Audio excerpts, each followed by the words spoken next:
بسم اللہ الرحمن الرحیم۔ السلام علیکم کلاس۔ چیپٹر 2 ہے ہمارا اور اس کے شارٹ کوسچنز آج لیکچر نمبر 18 میں ہم لوگ ڈسکس کریں گے۔ تحریک علی گڑھ کے مقاصد بیان کریں۔ جیسا کہ آپ کو پتہ ہے کہ 1857 میں جب جنگ آزادی ہوئی، حالانکہ اس جنگ میں انگریز کے خلاف مسلمان اور ہندو دونوں شریک ہوئے تھے، لیکن انگریزوں کو اپنی عیاری سے ہندوؤں نے یہ باور کروا دیا کہ یہ جنگ مسلمانوں نے لڑی ہے انگریزوں کے خلاف۔ تو اس کے نتیجے میں حکومت اور مسلمانوں کے درمیان اعتماد جو ہے وہ بحال کرنا بہت ضروری تھا۔ مسلمان ان حالات کا ذمہ دار قرار دیے گئے تھے، تو اس صورت میں ان کا آپس میں جو ریلیشن ہے وہ اچھا ہونا ضروری ہو چکا تھا۔ تو سر سید احمد خان نے ان حالات میں ایک تحریک پیش کی تھی جس کو تحریک علی گڑھ کے نام سے جانا جاتا ہے، اور اس کے مقاصد درج ذیل ہیں۔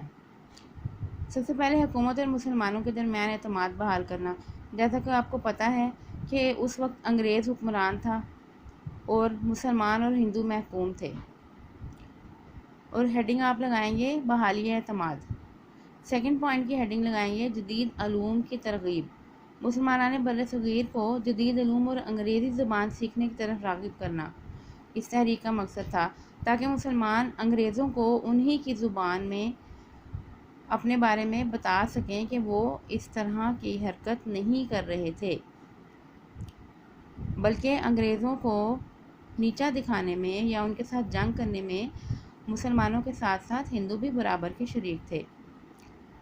پھر تھرڈ پوائنٹ ہے سیاست سے کنارہ کشی۔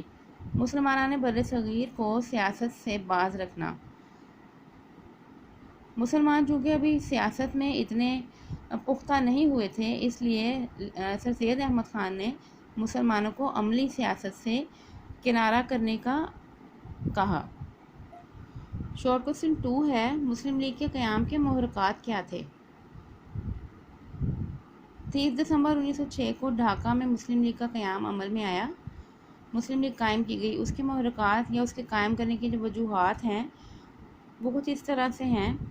چونکہ مشرقی بنگال میں مسلمانوں کی اکثریت تھی، اور اس تقسیم سے جب تقسیم بنگال ہوا تو ہندو جو ہیں وہ اس سے ناخوش تھے، کیونکہ اس ہندوؤں کی بنگال پر اجارہ داری ختم ہو رہی تھی۔ ان کا قبضہ چونکہ مشرقی اور مغربی پورے بنگال پر تھا، اس لیے وہ بہت ناخوش ہوئے، اور اس رد عمل کو دیکھتے ہوئے مسلمانوں کو ایک الگ جماعت مسلم لیگ بنانے کا خیال آیا، اور اس طرح سے ڈھاکہ میں مسلم لیگ قائم کر دی گئی۔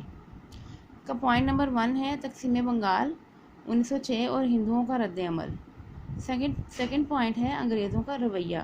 انگریز چونکہ 1857 کی جنگ آزادی کا ذمہ مسلمانوں کو دے رہے تھے، اس لیے ان پر معاشرتی اور معاشی جو حالات ہیں ان کے وہ تنگ ہوتے جا رہے تھے۔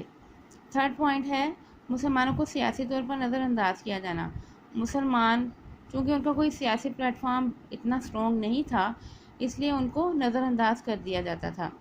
اس وجہ سے مسلمان جو انگریزوں اور ہندوؤں کے تعاون کی وجہ سے دب گئے تھے، مطلب ہندو جو ہے وہ اپنی عیاری کی بنا پر انگریزوں کے ساتھ گٹھ جوڑ کرنے میں کامیاب ہو گیا، اور مسلمان جو ہیں وہ انگریزوں کے زیر عتاب آ گئے۔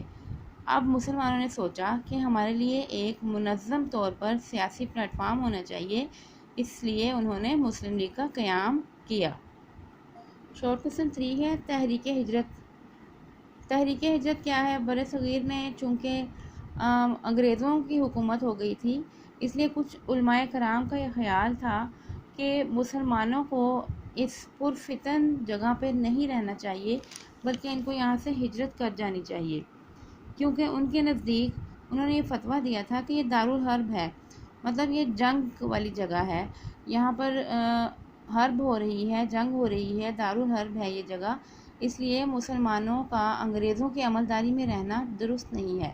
چنانچہ اس کے نتیجے میں بہت سے مسلمان، ہزاروں کی تعداد میں مسلمان اپنی جائیدادیں وغیرہ بیچ کر افغانستان چلے گئے تھے۔